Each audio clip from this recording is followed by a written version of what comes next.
Like the proverbial pebble dropped in a pond, some surfers have an influence so profound it ripples across oceans and through time to shape surfing for decades to come. This is the ripple effect. 1,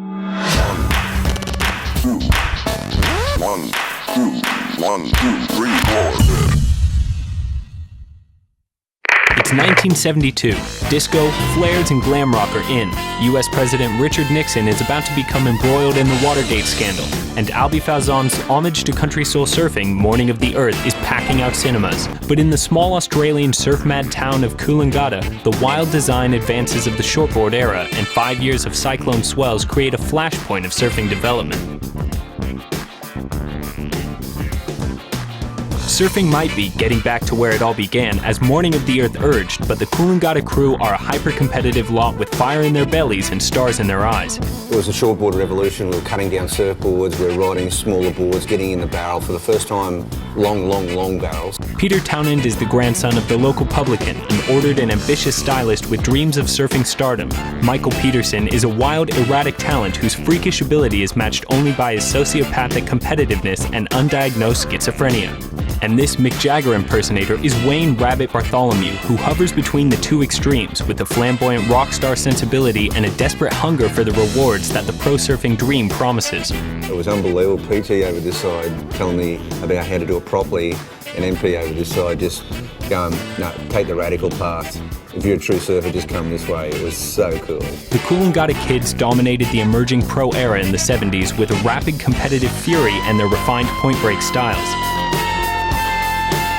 MP was virtually unbeatable for 3 years, from 73 to 75. When he went out in the water, it was like he let the collective zoo out of his heart. It was like a crocodile, snap. MP was the most feared out of all of them. He must have had an amazing aura. And it was like the hiss of the tiger. You just hear a whistle and you knew that he was going. Thing of the snakes. You know, I just had to survive the MP onslaught and then, give him some rabbit punches whenever I could.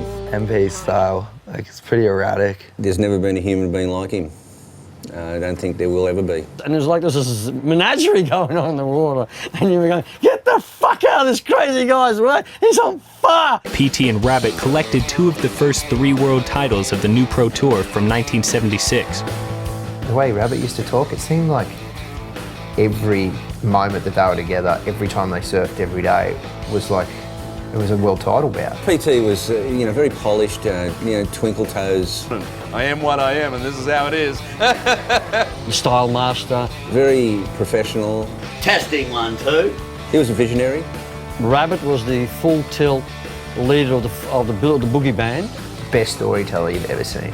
The style enigma sort of guy, almost along the lines of Mick Jagger. Very poetic, very well spoken, a born natural leader, and he had the boogie in him. The natural boogie, natural dancer.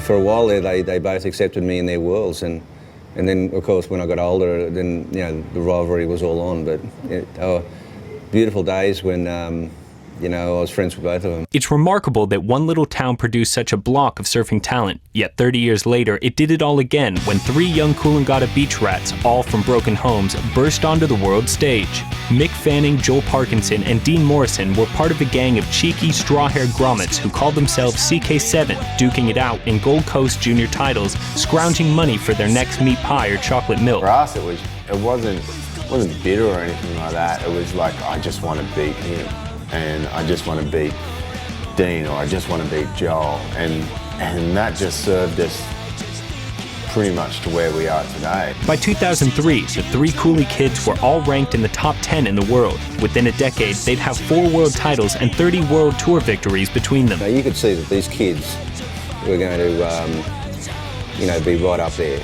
with the best, and we're going to challenge Kelly Slater.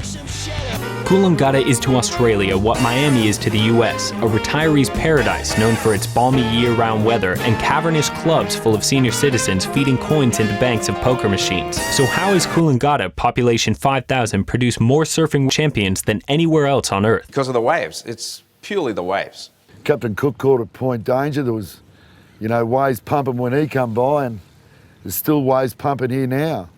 The quality of surf and the quantity and the consistency of waves. obviously the variety of waves. It was almost like a wave machine, you know, every wave was just perfectly lined up. Probably because the waves are so good here, I guess. I reckon they're so long. Practice your snap or practice your cutback. 20 turns on every wave. Longest point break in the world, I reckon. While there are some parallels between the two generations, the modern Coolie Kids are not their elders reincarnated. They're going to do some movie about the 3 original Coolie Kids, and I said, well, I want Mick to play me. Dingo would probably be PT because they're both short. You know, they're kind of like their own mould. Dingo's got traits of all of them, you know, very elusive like MP, but then when he puts his mind to something, he's very determined like Bugs is. I don't want to say he's got style like PT because he's got no style. Mick's his own self, and probably so am I. It's hard to say that what's similar. You can't compare it just because of MP being in the mix. You'd have to say Dingo would be more like MP. He's elusive, he's hard to catch. He's a little bit missed though as well. Like I haven't seen him in ages. Like where is he? Chasing waves and chasing tail, but he doesn't get no tail. He gets no tail. You get no tail, Dingo. Mate, he's the Dingo. He may just come out at night. You might see him in the morning. You never know with Dingo. He's been the most elusive human since year 8. Yeah, g'day, it's Dean. Leave me a message. Although when a Coolie Kid really wants to get lost, there's one place to do it. Coolangatta surfing is all about sand, watching it, monitoring it, waiting for it to accumulate in the right places, with millions spent on dredging and pumping it. In 74, all the sand started to build up on the Coolangatta side of the groin, and it started to wash around the end. And then we had this just incredible stretch of surf. Best bank I've ever seen, probably 2002. 2002 along Greenmount. We were filming for 3 degrees and it was just flawless for like 4 days. Flying out of a little tube, and then you could just do a beautiful roundhouse and just, you know, whack it, and then you go into another section. You'll get a slug of sand, and it does move. It literally moves along to all the different locations. It fluctuates and moves around with wind and wave patterns. Right now it's probably premium because we've got all that sand pushed in from the north. A little groin Kira had its moments when it was just better than Kira, like just amazing barrels. The waves are no different in that the magic sand is still here and the magic's still here. The original Coolie Kids arose during a period of almost constant cyclone swells and classic Kira in all its glory. The modern Coolie Kids were the last generation to sample real Kira and the first brought up on the Superbank as an automated sand pumping system transformed the Coolangatta coast in the 2000s. Kira's, of course, the jewel in the crown. When it's on, Kira's the jewel in the crown. It's like having a cup of tea with God. I'd forego a lifetime at the Superbank for 2 years of perfect Kira. One day at the Superbank and you're sort of like, all right, let's get something bigger where Kira would just have so many different emotions on one wave. Absolutely would choose Kira. Because there's one difference with Kira and the Superbank, and that is me and Dino talk about it, only Kira had this groove. It's a groove in the wave that you know, you can ride triple behind the curtain, 3 sections back, and it's because you can get in this groove in the wave. Only Kira's got it, the proper Kira bank. A lot of great surfers came and went in between these two-storied generations, but why did the 80s and 90s fail to produce an unending stream of world beaters? Obviously, because there hasn't been any good surfers. I don't know why the universe doesn't give us full-time hot surfers. Yeah, that's pretty strange. I call it the lost generation. Drugs killed a generation. Maybe people were just like off the rails for a bit though. Like we've had no proper guidance to say, you go up, on the sugar of waves, you got to come down. So be aware of it. The spotlight moves, you know, it moves, not just the spotlight, but the energy, it kind of moves, and it was here for a while, you know, it was like Halley's Comet, it was in Coolangatta for 10 years. The stand-up paddleboarding is getting really popular. The first Coolie Kid shone so bright and cast such long shadows with the price of fame vividly on display. Hawaiian beatdowns, psychotic episodes, an abrupt cliff's edge at the end of their competitive careers. For the next generation, staying home and gorging on perfect point break barrels may have seemed more appealing. It takes more than one. And what happened in this town is that MP and I came along at the same time.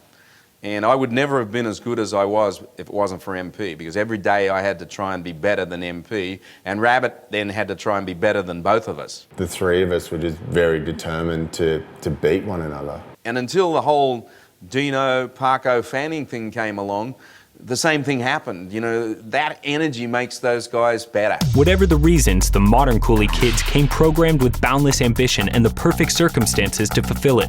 Board riders clubs, pro junior circuits, a constant roster of regional, state, and national titles meant the Coolie Kids were battle-hardened contest warriors by the time they hit the tour. Staged in the world's best waves in prime season with waiting periods, the so-called Dream Tour, allowing that Coolangatta point break style to shine. I think there is a Coolangatta style, you know, that runs through all the surface from this town.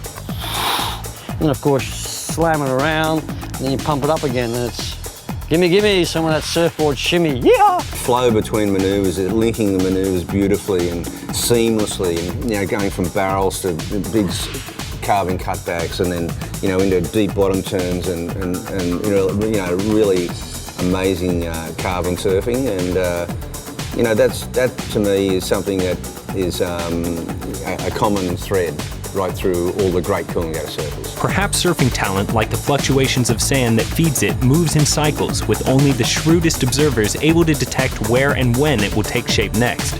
The original Coolie Kids met very different fates. MP crashed and burned, heavily medicated for schizophrenia. He existed in a twilight world before he died of a heart attack in 2012. PT moved to California in search of his fortune, helped resurrect US competitive surfing, and became a key player in the booming surf industry. Bugs coached national teams, ushered in the Dream Tour era of the Association of Surfing Professionals, and now tends to the next generation. They don't know any different. You know, I mean, this is the good old days for them, you know, and you see them out there stoked. I mean, I figure if you can get waves out here at Snapper, you can probably get waves anywhere. Well, we're at Snapper right now, and it gets super crowded. So if you want to catch a wave, you have to go like right behind the rock. If there's one thing the modern Coolangatta surfer has to contend with, it's crowd. Crabs, I don't have crabs. Oh, I'm trimmed up. If you've had a good one, paddle back out and go, mate, you're next cab off the rank. I've had a good one, I need to catch my breath. Your turn next. What'd you say though? Crowds. Oh, crowds. With the relentless ties of visiting surfers from all points of the globe, it pays to know who not to drop in on. You should never drop in on all the Brazilians and the Japanese, because they get off the plane and paddle straight to the inside, and you should always respect that. I definitely wouldn't want to drop in on Bruce Lee or my dad. My uncle, Bruce Lee, Rab. Bruce Lee's your friend, so's Dwayne Howes. They're keeping people that are too slow, not learning enough to get out of the way in time, out of harm's way. And that's the way it is. So wear it. For all the noise and crowds and hype and contests and stars rising and falling, the waves roll on regardless.